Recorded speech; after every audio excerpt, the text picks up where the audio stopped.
Welcome back to my channel.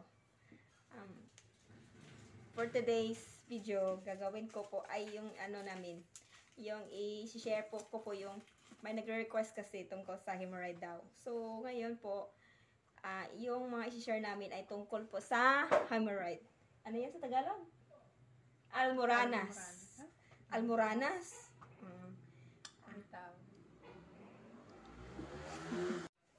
Yung mga gamot para sa almoranas o yung hemorrhoid na lagi niresita ng mga doktor dito. Pero pwede din yan sa mga over-the-counter.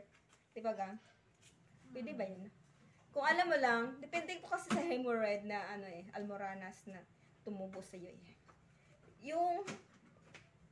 Yung ano pa lang, hindi pa lang masakit, yung unti pa lang lumabas, pwede mo naman ipasok yan, di ba gang? Kasi pwede pa yan. May ako sa yung konti. Pwede mo pala ipasok. Hindi na dapat uminom ng gamot. Yung kung mild na siyang hemorrhoid, maglagay ka ng for example, yung banggana. Oo. Batya. Ay, hindi ba yan? Batya, ano tawag nito? Yung sa labahan. Basin. O sa English. Sa palanggana. Oo. Tugtaya. Tapos, lagyan mo ng mainit na tubig, not so hot. Yung katamtaman lang. Katamtaman lang. O, tapos? Then, lagyan mo ng counting asin. Tapos, doon ka uupuan mo siya. Mga lang siguro, mga 10 minutes. Parang ganun. Di ba pag maliit pa yung almoranas, pwede mo pa naman ipasok yan? Pwede rin. Kasi hindi pa masakit. Pero pag dumugo na siya. Pag constipating ka talaga, lalabas talaga yan. Bawal ka dyan sa maanghang. Ay, hindi naman siguro na bawal na maanghang kasi marami namang yung mga kumakain talaga yung maanghang. Depende talaga sa condition ng pag dumugo na, tsaka na yung mga gamot na yan na mamibili niyo sa butika. Pero yung mga niresita talaga ng doktor pag may hemorrhoid ka, ito yun. Itong Jusmin plus his pero mas maganda yung yung Pacto suppository. Oo, yung Pacto ilagay namin dyan. Wala kasi kaming stock ngayon eh.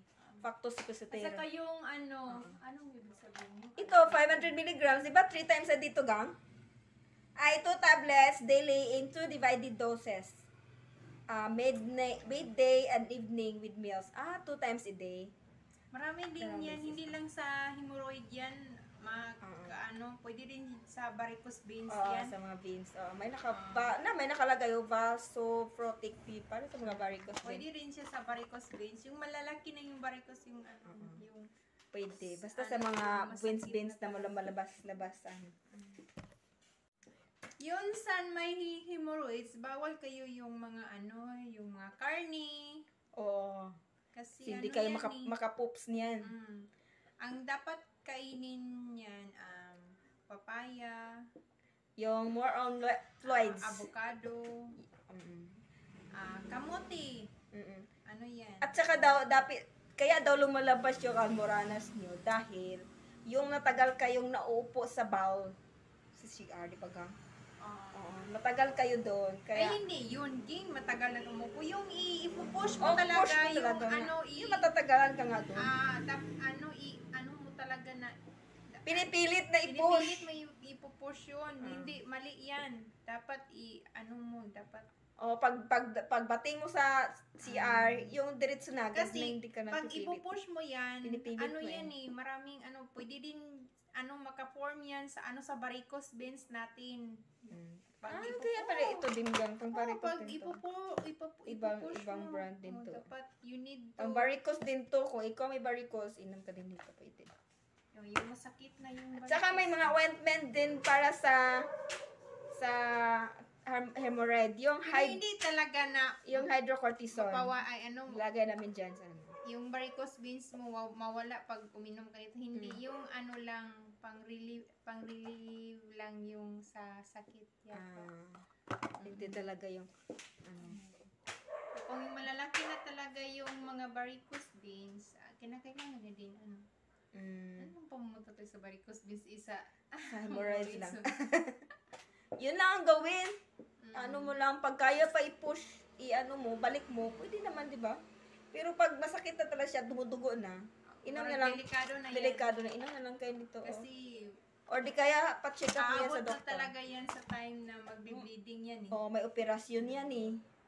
Inooperahan din yung iba niyan. Mm. Depende yan. Kaya kung habang maagapan pa sa mga gamot-gamot na mabili sa butika, ano nyo na. Tsaka yung first aid nga, yung nilagyan mo sa ano, sa Yung basin. mainit na Mainit. ano. Nakatamtaman Not so to. init. O, upuan mo Ano lang. yan. Maganda yan. Oo. Ano yan. Effective yan. Mm. Yan lang muna kasi. Kasi yung kasama namin yan, ginagawa niya eh, si Kasi- Atilina. Ah, so okay na siya ngayon. Kasi na lumabas siya yung mainom? ano, ha? Hindi na siya umiinom ng gamot. Ay, yung ano, yung ointment, yung Pactos ointment. Ah, oo, may Ipapahid back to mo ointment din. Meron pa pala. Ipapahid mo pack. dapat, Oo. ipapahid mo yun sa ano mo, sa Yun sa ano, sa laman na lumalabas sa puwet mo. ah, Mm-mm. So nagiging, ano, parang siyang, ano, yung nalusaw. yung Parang lalabas amoy talaga pa. siya na ano, parang unod, ano yung ibig sabihin Laman. o yung laman. Tas ano niya, pinahiran. Nahid niya yung ointment sa ano, doon sa may laman na lumabas sa puwet niya at saka nagiging okay na niya ngayon. Yung Wala na. ginagawa niya talaga. Oh, Tapos yan. ginagawa niya yun sa bisel, tapos lagyan ng mainit, lagyan ng tubig. Yung inuupuan. Ginagawa. Sige, try nyo subukan yan, yung may mga albaranas dyan. Basta kumakain lang kayo yung mga ano, More on Floyds. not, yung ano lang, yung Quaker Oats, Sa maganda tubig? din yun. Oh, a lot of water nga. Oo, Quaker Oats. Quaker Oats, yung nakalagay na heart, maganda yun kasi ano yun eh, fiber yun, more in fiber. Okay. Papaya, avocado, Apple. oh. Yun lang po yung una yung masishare namin tungkol po sa albaranas. Sana po may matutunan kayong kahit konti sa akin. Bye-bye! Salamat po. God Salamat sa bless. panonood. Thank you for Subscribe watching. niyo po kami. And thank you for supporting us. Bye-bye. God bless.